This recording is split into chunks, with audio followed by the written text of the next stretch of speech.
Audius is a music discovery service in a community that's fully decentralized, right? There's a network of node operators, artists, and fans that together actually cooperatively run this commons of distribution for the benefit of the folks using it. The reason why it's fully decentralized is that this is kind of the ultimate end game of that. As an artist, if you can distribute directly to fans, engage directly with them, get the data back from their engagement, everything else, the economics of engaging with them become a lot more favorable. But so too does, there's no one controlling that access, right, in the way that it is today. Long story short, direct engagement is really what we see the key unlock of Audius being, to help artists, take control back of their distribution stack and ultimately to make more money in the process.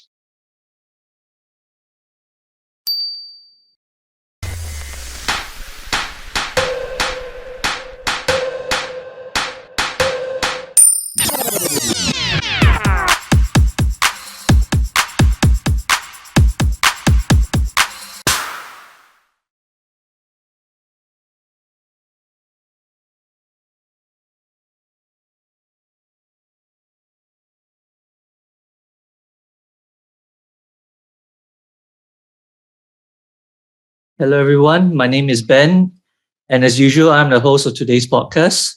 Today, we have Roneil Rumburg, the co-founder and CEO of Audius, a music/decentralized streaming platform.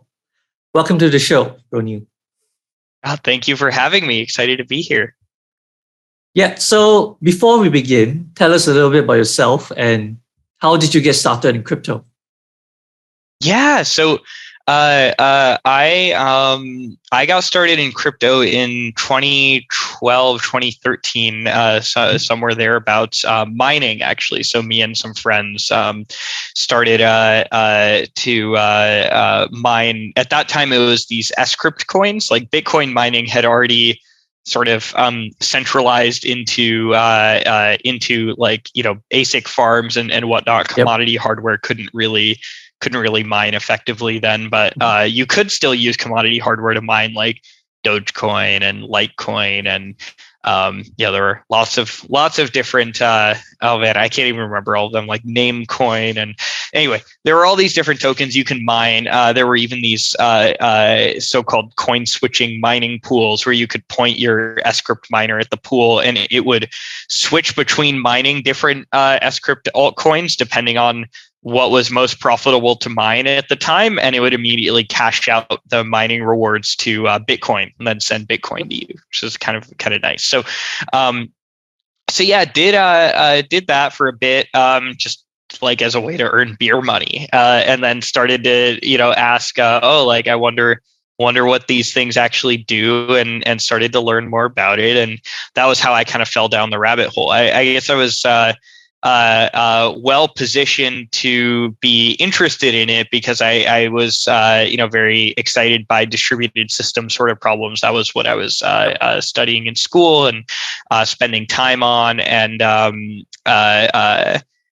so ended up just being it just kind of like hit me upside the head, and I was like, oh, this is just super interesting. I want to spend more time on it. So kind of started working in the space. Actually met TM and Bobby from CoinGecko around that time in 2014 when one of my friends from that friend group and I started working on a little Bitcoin wallet product. Think like kind of a Venmo for Bitcoin, like a social layer on top of a wallet product. So he and I were at Stanford together. We had both been mining in that group, and we're like, oh, we both have a bunch of Bitcoin. Wouldn't it be nice if we could send that Bitcoin to each other more easily, and do it on mobile? So that was the thesis of the product, and it didn't end up working out. We grew to like 25,000 monthly users and couldn't really figure out how to grow past that. So wound it down, spent a few years at the venture firm Kleiner Perkins from 2015 to 2017. I was covering crypto for them,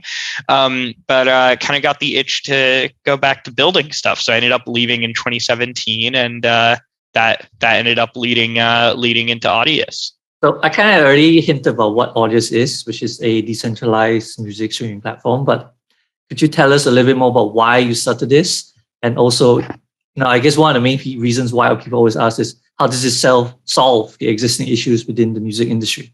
Yeah, so I'll start with kind of the existing issues in the music industry, and then kind of get to how Audius solves some of these. So, I think there's some history that's helpful to kind of understand. So, a lot of the way the music industry operates today, which it's a $42 billion a year industry.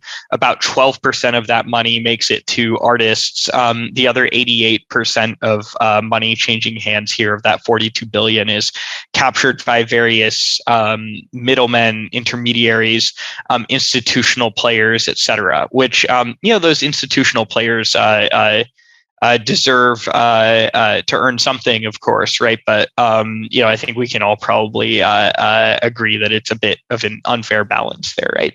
But the reason this came to be is that historically this breakdown actually made sense, and the reason for that was there was a finite amount of distribution available for music to be heard by like a mass audience. In a world where you had physical records, and discovery of music was happening via radio rather than via like other means like social media and all these other things that we have. There was a finite amount of radio time, right, in a given geo, and there was a finite amount of retail shelf space to host records. It actually meant, in a given year, you can maybe have a few hundred records make it to like a national scaled release in the US, let alone a worldwide release would be an even smaller number. So, in a world where there was this very small number of breakout opportunities, and kind of a centralized control of those opportunities for things to be discovered, it made sense, right? That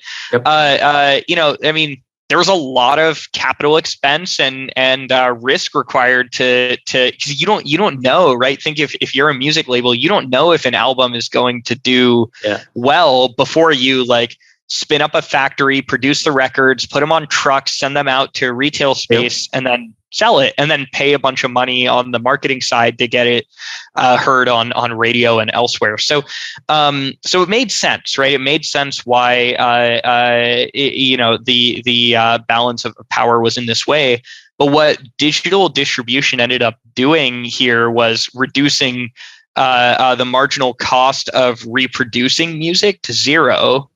Right? There's no truck that has to drive the record. There's no factory producing the record. Copying bits is effectively free, right? That's number one. And then number two, it made the amount of distribution available infinite, right? There was not a fixed amount of music that had the opportunity to be heard by the world.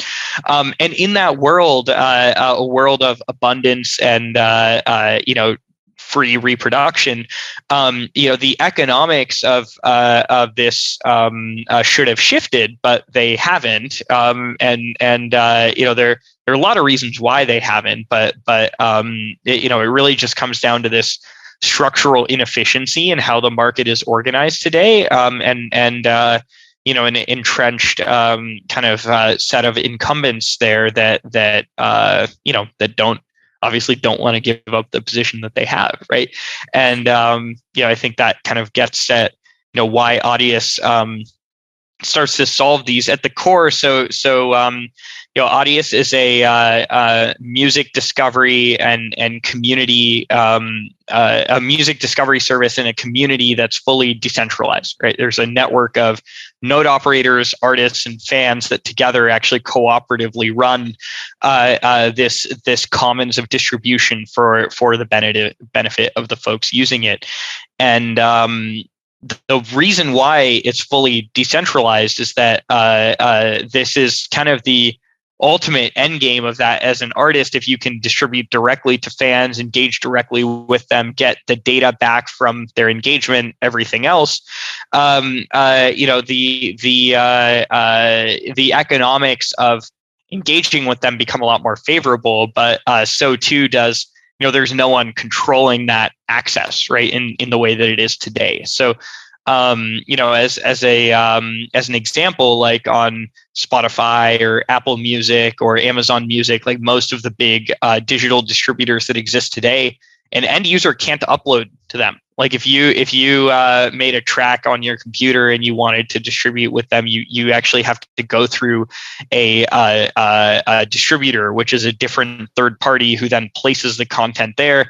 When your content generates revenue, it flows back through the distributor and potentially other intermediaries, depending on how you've set things up, and then ultimately you get paid. And everyone takes cuts and fees along the way in that value chain. So. Long story short, direct engagement is really what we see the key unlock of Audius being to help artists, take control back of their distribution stack and ultimately to make more money in the process. Sounds really interesting. I suppose you mentioned that what differentiates you from other conventional streaming platforms like Spotify is that they have a very rigid gatekeeping process. And even though, they are enabling the distribution of digital music, the balance of power doesn't really change because it just shifted from the producers and everything to Spotify. Is that pretty much what you said? Just trying. Yeah, I think that's right. The one thing I would add there, with respect to the differences, I think it's about the artist and fans, at a level of scale, having a relationship with one another, right? I think the result of this network of intermediaries, be it Spotify or these distributors or their kind of other various folks in that interaction, is that there are many layers between the artist and the fan, and as a result of that, artists not getting any of the data on what those fans do, not having any ability to reach them, and not having any agency with that audience, right? They're beholden to these intermediaries to be able to access them. So, I think those are, that and what you mentioned, you summarized it very nicely there. Yeah, great. I like this concept because what you really mentioned is essentially, getting access to your fans, which for the longest time, it's been abstracted away through all the intermediaries, which is really cool. And I've never really thought about it, but it makes complete sense. So as you mentioned before, Audius is kind of like it's a blockchain itself. So you have your own nodes and everything. And with nodes and everything, you have your own token, which in this case is audio. What is the role of the audio token? And how do you keep the tokenomics and the economy sustainable? Mm-hmm. Yeah, the token serves three functions within the ecosystem. It secures the network. So as you mentioned, node operators on the network are staking the token to help host content and host metadata and do these sorts of things. And then if a node misbehaves, they can be penalized or slashed. So that's kind of function number one. It grants access to features is number two. So as an artist, you can actually hold and stake Audius tokens to get access to novel distribution mechanics and distribution features. An example of that is there's you have the ability to, if you if you hold more than 10 tokens, you can unlock this NFT page on your profile. So you can connect as a creator all of your wallets, MetaMask, Phantoms. Audius runs on a combination of Ethereum and Solana, so you can connect those third-party wallets and have all of your collectibles list in one unified view. And then if you click through them, you can get to see markets for potentially purchasing those things as a user. So you have feature access being number 2, and then number 3 is governance. So all holders of the token or stakers of the token actually are able to vote on any and all changes to the Audius network. So let's say I wanted to change the way that trending in Audius works. So, to try to, change the ranking of tracks, or change the metrics by which performance is judged to decide which tracks are trending in a given week. That would actually have to be voted on by the community to be able to make that change. So yeah, those are the core sets of functionality.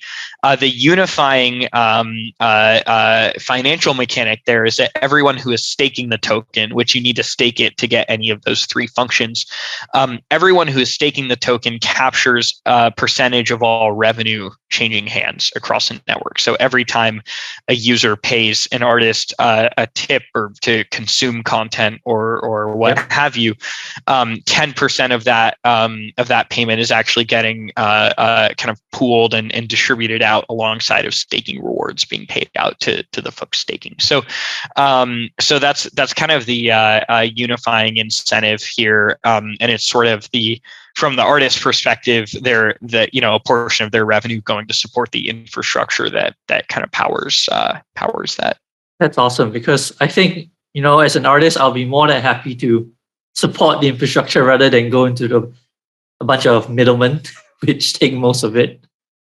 Yeah. Capturing 90% of your revenue is a good bit better than capturing 12%. So, yeah. Look, I'm curious, what kind of artists exist or want to join the Audius community, and what are your numbers like? In terms of subscribers, artists, and yeah. Yeah, so there are artists of all shapes and sizes on Audius. There are some household names that you all listening might know, like Skrillex or Diplo or Weezer, or there's like all kinds of different folks. I would say primarily what we've seen is dance music, or EDM, as folks often call it, and hip hop are like the 2 predominant genres on Audius. There are a number of other genres that have been growing quickly as well. So Latin music or Spanish language music is probably the fastest growing right now, which has been really, really cool to see communities there kind of latch on. So today there are, I think, last I checked, around 250,000 artists on Audius. Wow. And around 7 million fans listening to content every month. So the network's growing very quickly and in a really healthy place. It's been really cool to see a decentralized product kind of be able to reach some meaningful scale here, and I think that's what's now making it possible for artists to start to engage on the monetization side and everything else. So it's been a fun ride. This all has happened in a little over 2 years. So the project was founded in early 2018, and in late 2019, the first public version of the product launched. So yeah, about 2.5 years ago that things got going, and I think this time last year there were about 1 million people listening to Audius every month. So in the last year, we've seen a 7x or so. Oh. I just thought of something which I'll be quite curious to learn about. Basically, just to provide some context, in Malaysia, especially over the radio, our media regulators basically do not allow certain words or swear words. Even the word beer or anything related to alcohol can be censored over the radio. And that's because Malaysia is a Muslim country. So I'm curious about Audius's. I assume you're a decentralized platform, so there's no such thing as censure, but I'm just curious, what happens when you have less than acceptable content or any kind like that? Yeah. It's a really great question. So, in music, what you primarily see around this is like copyright related issues. So someone uploading something that they don't actually have the rights to or the ability to, right? So, I think that sort of behavior runs directly counter to our mission of helping artists take control back of their content, right, and to monetize it more effectively. So the Audius network and the community around the network actually do run a kind of a scalable moderation process. So there's mechanisms available both for folks who own the rights to a given piece of content. So like, let's say I made a song and then like you went and uploaded it without my permission. It's actually possible for me to file a report in that nature and have your track be removed from the network. Similarly, there are actually like automated tools around this that can scan new content against known databases of content that's owned by folks and marked as owned by a certain person. So you can compare the person uploading it and say, oh, if this is like a verified artist of the name that the name of the owner is, like it's probably supposed to be there, but if it's not, it's not. So what's interesting though in the case of Audius, like compared to a typical like centralized hosting service, is that the nodes on the network are actually performing this function, which is pretty interesting. The nodes on the network also don't want to host content that is like not authorized to be there, right? So yeah, they also don't. So those have been the kind of moderation issues that have generally popped up on Audius to date.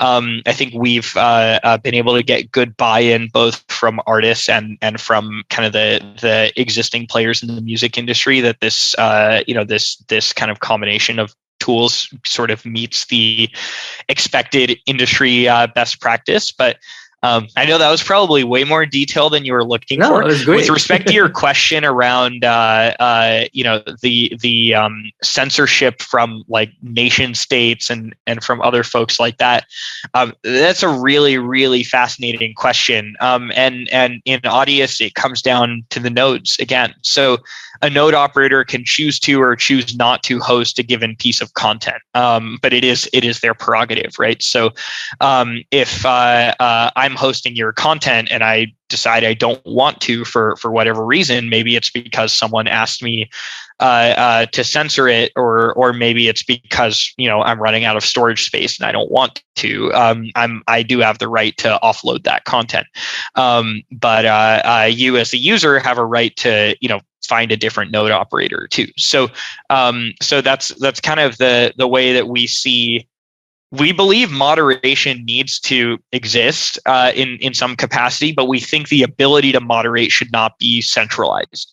Like we, Audius, the company that made this first version of the network, should not have the capability to carte blanche decide that something shouldn't be here. But moderation does still need to exist. There are all kinds of different morally reprehensible things that people can use user generated content to propagate. I think there needs to be a way to counterbalance that. But I think this is a much longer conversation to unpack. But I actually think the greatest power of decentralization is not in creating systems that cannot be moderated or that are completely resistant to all forms of censorship, but rather to create systems that can diffuse the responsibility around censorship across a community and give folks agency in that choice, right? So if I don't want to see content that mentions beer, for example, that's my choice, right? But me not wanting to see it doesn't mean that you shouldn't be able to create it and share it. And I think that's where community moderation can actually solve for my desire and your desire in that situation. Like I can not see beer and feel happy about that, but you could still create that content. It's so interesting that you raise this issue, because it kind of aligns with what's happening in the world right now. We see Elon Musk acquiring Twitter. It's the same set of questions, right? Just instead of music, it's social media. It's the same thing. Mm-hmm. And it's very interesting with what you raised, because I kind of agree. I'm skewed towards that viewpoint as well. It might be because of my legal background, but frankly speaking, freedom of speech also comes with freedom of not to listen. And I think what you elaborate on is basically that. Yeah. Oh, I couldn't agree more. I love that summary. Freedom of speech also has to go hand in hand with freedom to not listen, right? And the whole Elon Twitter situation is quite a fascinating one, right? I think no single individual or centralized party should have the ability to moderate what happens in a kind of a commons, right, or a community space. And I think Twitter has to some extent become a community space. Audius, we certainly believe is a community space, and it's one that's also owned and operated by the same community. So I think that's really the only long-term way to create incentive alignment, right, between these common goods and the folks who come to rely on them. It's such a fascinating set of issues to unpack. Okay, let's change the conversation up a bit. So we talk about Audius, and basically it's a Web3 music streaming platform. Are there any unique challenges that you have that are unique to you and not to other companies like, say, Spotify or Amazon? Yeah. I think the most interesting challenge, I actually see it as one of our greatest strengths, but in some cases it is a weakness, is that as I mentioned, changing Audius is a democratic process, right? Making decisions around how things should work, what new features should be rolled out, everything else is something that the community is directly involved in, and then ultimately gets to make the final decision on, right? I think the benefit of it, or the strength of it, is that the community has a level of involvement in the decisions being made there that have generally led to better outcomes, right? But the trade-off is that things move more slowly.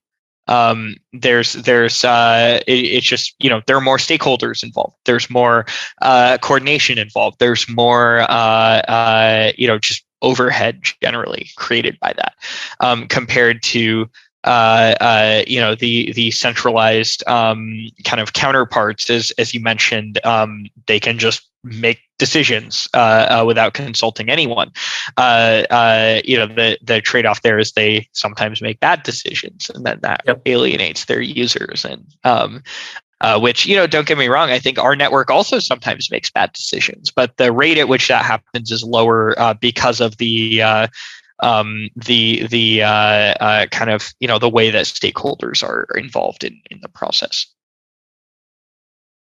Okay, I think a while back you kind of mentioned about NFT access, and I think anyone nowadays who talk about creative content will always bring in NFTs. So does Audius have any plans or integrations with NFTs at all? Oh yeah, so we already do. Like I mentioned, there's a way. So as a user of Audius, you can actually connect third-party wallets to the product. So there's this Audius native wallet that everyone who has an account gets in the process of making an account. But most folks hold NFTs on MetaMask and their Phantom and wherever. Well, hopefully they're using hardware wallets there. But anyway, the interface to the to a product is through these browser plugin wallets generally, right? And you can connect those wallets to Audius, have those NFTs show up in your profile page. So that's the beginning there. I think now that Audius has the data from a large number of people of what NFTs they hold and how that changes over time, you can probably jump to some conclusions around where things are going to go. I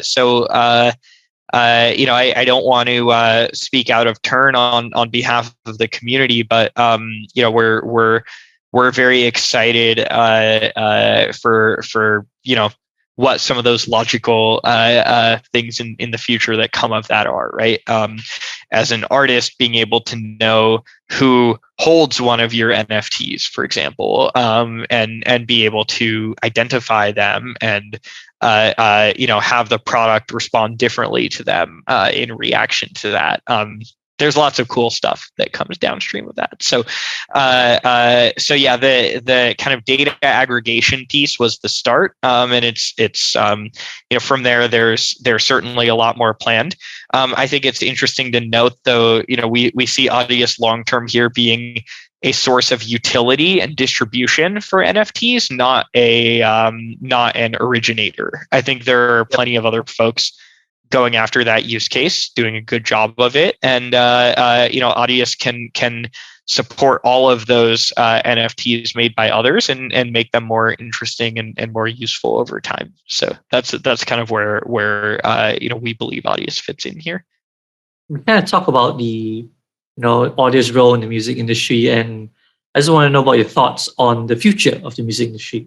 Will music producers and label companies still have a role to play, or will they all be disappear slowly? Yeah. So I think music producers. So it's worth noting, for context for everyone, like when a song is made, there are many parties involved in that, and it depends on who's making the song and what their process is. But like, let's say for a typical pop record, right? There's obviously the artist that is singing the record. There's also so-called songwriters that actually write the song, typically separate from the artist that's performing it. There are also music producers that actually are sitting in the engineering room and combining the vocal track with different instrument tracks with different things to make it sound great. Then there's mastering folks that actually kind of clean up and polish it. So long story short, and I'm missing a lot of folks in that too. There are a lot of people involved in making a given piece of music. I don't see any of those folks going away anytime soon. I think the creative process around music technology has enabled a smaller number of people to do more. Everything from, you can actually now, like in an automated fashion, master content. I can pay $1,000 for an Ableton license and sit at my house and do music production that's at the level of what a professional audio engineer sitting in a expensive studio can do. Well, okay, I can't actually do that, but there's no difference in the tooling available to me and that professional is what I'm saying. So there's no barrier to entry there, right? If I had the same skills that person did, I could do the same thing with my home computer and $1,000. So technology is democratizing access to the ability to produce professional music, which is great.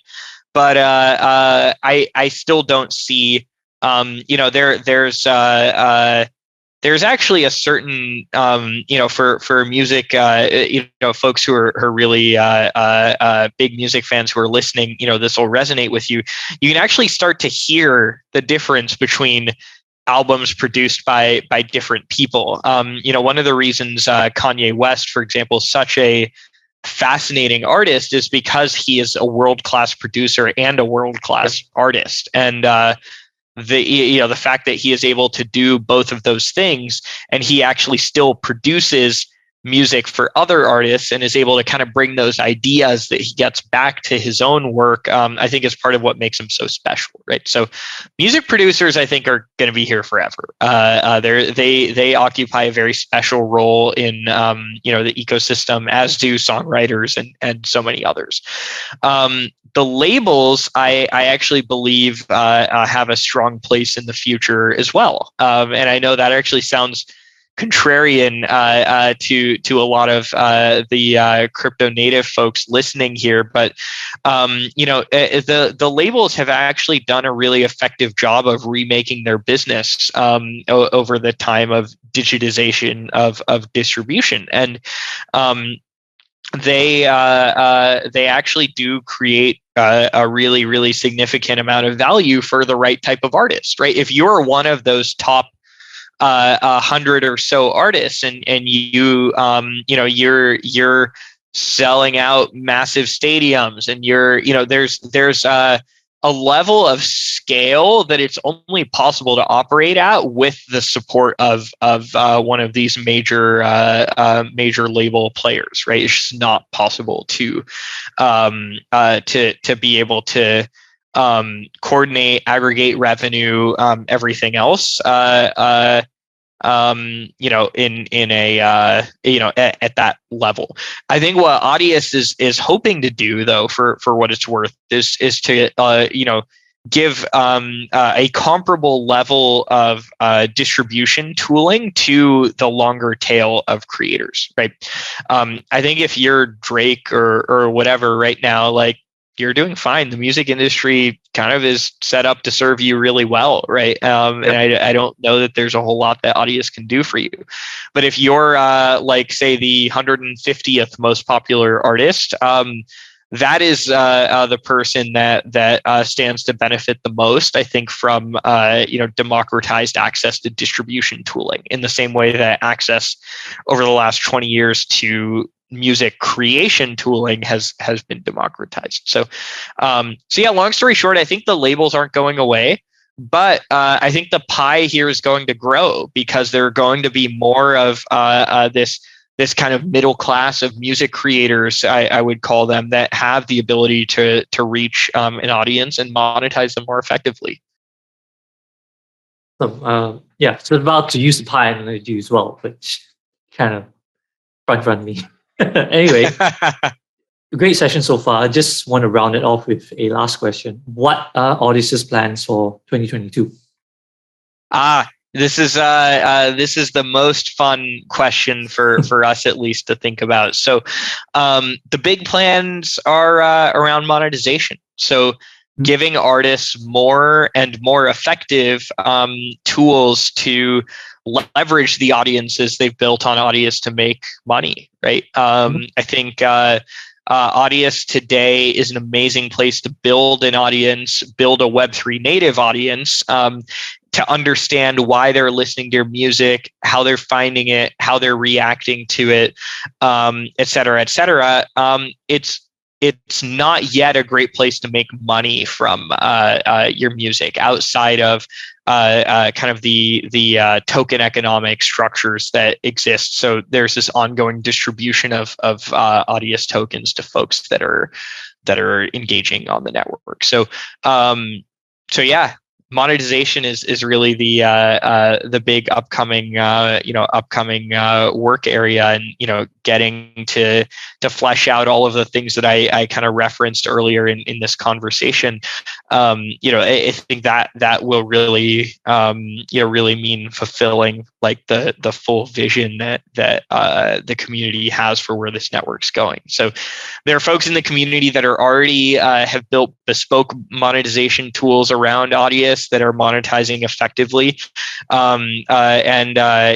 the efforts of the community going forward are generally focused in this direction of building more tools to leverage the audience that's here. Right.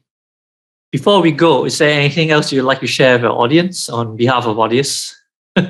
Yeah, I would say there's 250,000 artists here. There's 7 million people listening every month. You can be 250,001, or you can be 7,000,001 to add to that, which is to say, like, come join. There's a really vibrant, thriving community here of just music fans and music creators hanging out and having a great time. So stop by our Discord, check out the community that's here, and get involved in any and every way that you might want to. Hey, I think that's all for today. Thank you so much, Roneil, for coming on. Thank you for having me. For the latest crypto prices, visit our website. If you haven't already, make sure to subscribe to our YouTube channel to keep up to date on the latest crypto trends.